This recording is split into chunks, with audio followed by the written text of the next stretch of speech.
नमस्कार दोस्तों, स्वागत है आपका। बात करेंगे आगे सरदार वल्लभ भाई पटेल की बात करते हैं। 1875 से 1950 इनका टाइम पीरियड है। सरदार वल्लभ भाई पटेल का जन्म 1875 में ग्राम बोरसद, गुजरात के एक मध्यम वर्गीय परिवार में हुआ। इनके पिता जेवर भाई पटेल ने सन 1857 के संग्राम में भाग लिया था। सरदार पटेल ने अपनी स्कूली शिक्षा नाडियाड हाई स्कूल में प्राप्त की। स्कूल की परीक्षा उत्तीर्ण करने के बाद अर्थाभाव के कारण वल्लभ भाई पटेल कॉलेज और विश्वविद्यालय की कक्षाओं में सम्मिलित नहीं हो सके, किंतु 3 वर्ष बाद उन्होंने मंडल वकील परीक्षा पास कर ली। अहमदाबाद में वकालत आरंभ की और कुछ अर्थ संग्रह कर वे इंग्लैंड गए। वहाँ से मिडल टेम्पल से बैरिस्ट्री की उपाधि धारण कर फरवरी 1913 में भारत लौटे और अहमदाबाद में ही पुणे अपनी वकालत प्रारंभ की। 1916 में महात्मा गांधी के नेतृत्व में चल रहे असहयोग आंदोलन से जुड़े।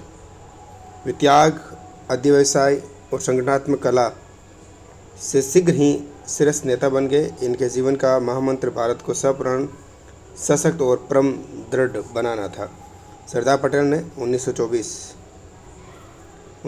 से 1928 तक अहमदाबाद नगर सरकार के अध्यक्ष रहे। सन 1928 में बारदौली सत्याग्रह का कुशल नेतृत्व कर उन्होंने किसानों के मध्य अपना महत्वपूर्ण स्थान बना दिया।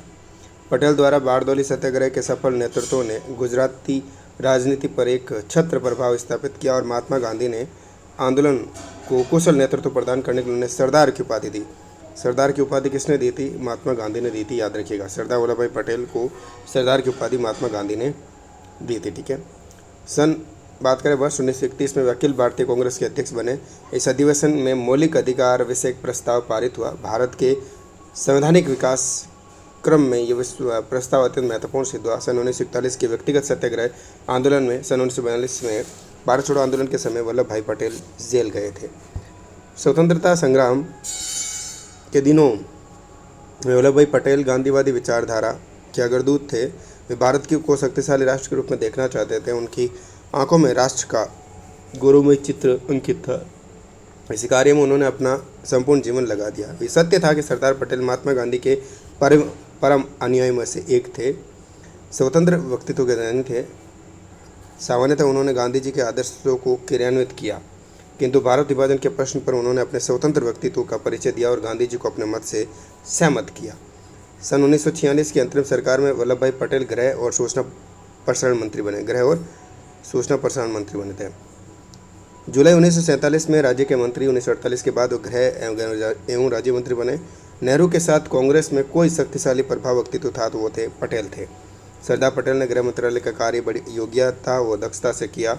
सन 1948 में हृदय रोग से आक्रांत होने पर भी वे कार्यरत रहे और प्रशासनिक कार्यों में दक्षता से सराहनीय थी। पटेल का अविस्मरणीय कार्य देशी राज्यों का भारत में एकीकरण कराना था। उनकी राजनीतिक सूझबूझ, व्यवहार कुशलता और राजनीतिक योग्यता से 500 से अधिक छोटे बड़े देशी नरेशों का भारत संघ में विलय संभव हो सका। देशी रियासतों का एकीकरण कर उन्होंने राष्ट्र की अखंडता की रक्षा की। उनकी तुलना जर्मनी के लॉर्ड चांसलर प्रधानमंत्री बिस्मार्क से की जाती है। जो कार्य बिस्मार्क ने लौह और रक्त की नीति से वो वल्लभ भाई पटेल ने वो कार्य अपनी सूझबूझ और कूटनीति से किया। इस कारण उन्हें लौह पुरुष भी कहा जाता, लौह पुरुष की संज्ञा दी। हैदराबाद का भारत में विलय सरदार पटेल के प्रयासों का ही परिणाम है। भारत के संविधान और संवैधानिक परंपराओं में भी पटेल का योगदान है। वे संविधान निर्मात्री सभा के 3 उप समितियों के अध्यक्ष थे। अल्पसंख्यक समिति में उन्होंने अल्पसंख्यकों के आरक्षण का विरोध किया और सिर्फ अनुसूचित जातियों और जनजातियों को छोड़कर अन्य वर्गों और अल्पसंख्यकों के लिए स्थान आरक्षण को उन्होंने स्वीकार नहीं किया। प्रांतीय संविधान समिति के द्वारा स्वीकृत उनका विचार संविधान में समाविष्ट हुआ। आवश्यकता पड़ने पर राष्ट्रपति राज्यों का शासन अपने हाथ में ले सकता है। राज्य द्वारा संपत्ति ग्रहण करने पर राज्य संबंधित व्यक्ति को क्षतिपूर्ति की राशि देगा। ये बात भी उन्हीं के सुझाव और समर्थन का परिणाम थी। जवाहरलाल नेहरू चाहते थे कि राष्ट्रपति का चुनाव मात्र संसद द्वारा हो। पटेल जिस समिति के अध्यक्ष थे उसका सुझाव था कि संसद के बाहर उसका निर्वाचन हो। अंत में इस बात पर सहमति हुई कि राष्ट्रपति का चुनाव संसद और राज्यों की विधानसभा द्वारा किया जाएगा। पटेल एक और मौलिक अधिकारों के पोषक थे तो दूसरी ओर राज्य की सत्ता के पक्षधर थे, क्योंकि व्यक्तिगत अधिकारों की संरक्षा के साथ राज्य की सत्ता की भी रक्षा होनी चाहिए। वे न्यायपालिका की स्वतंत्रता के पक्षधर थे। इसके अतिरिक्त संविधान संचालन समिति और राज्य समिति के भी सदस्य थे। जब महात्मा गांधी ने भारत छोड़ो आंदोलन का चलाने का उपक्रम प्रारंभ किया तब पटेल उनके सलाहकार थे। पटेल के जीवन चरित्र में लिखा, उन्होंने एशिया छोड़ो मंत्र का उद्घोष किया था। इससे उनका साम्राज्य विरोधी विचार स्पष्ट रूप से व्यक्त होता है। इस प्रकार भारत के स्वतंत्रता संग्राम को एक वृहद परिवेश में देखते थे। ये ठीक है कि सरदार का कार्यस्थल चिंतन का विशेष क्षेत्र भारतवर्ष ही था। वे गृह समस्याओं के निदान और समाधान के लिए जाने जाते हैं, किंतु विदेशी मामलों में भी उनकी गहरी सूझबूझ थी। तिब्बत का वो महत्व मानते हैं और चीनी साम्राज्य के षड्यंत्रों कुचक्रों को उन्होंने जवाहरलाल नेहरू को सतर्क भी किया। उनका विचार था कि चीनी साम्राज्यवाद वैचारिक प्रसार की क्रिया को अपनाकर पश्चिम साम्राज्यवाद से कहीं अधिक भयंकर सिद्ध हो सकता है।